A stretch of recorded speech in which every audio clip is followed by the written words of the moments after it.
pipi ko, di ko malaman kung saan ako lilingon para makakuha ng sagot. Kapag bumagsak ako ay malalagot kay Airman, Airpat, Sipat, Tadya. Kilabas ako, di ko baka makalusot sa teacher ko. Apat ang mata, nakasalamin kasi kapag ng tabla.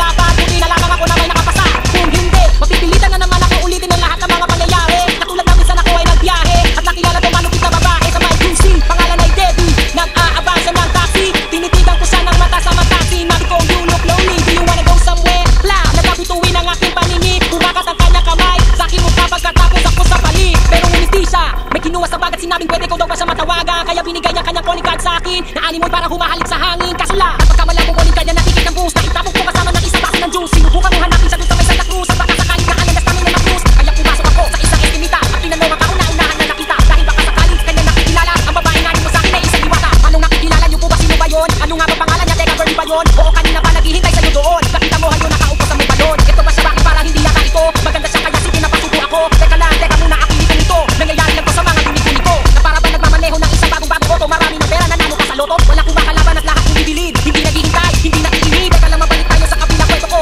Habang naglalakad at nakasalubong ako ng hip-hop na metal. Bangkis ng bungal, natapilo kaya na-shoot sa kanal. Tinulungan ko kawawa naman kasi di na niya makita 5 pisong pambili. Nasuka na gagamitin ng kanyang inay para may sasawa ng kanyang masibang inay. Salamat ha, ang bait mo pala. Pagdating sa kanila, ako agad ipinakilala sa kapatid niya si Girlie at sa pinsan si Debbie. Gulong-gulo at ako ay hindi mapakali. Para bang ang lahat ng matay sa akin nakatingin at hindi ko malaman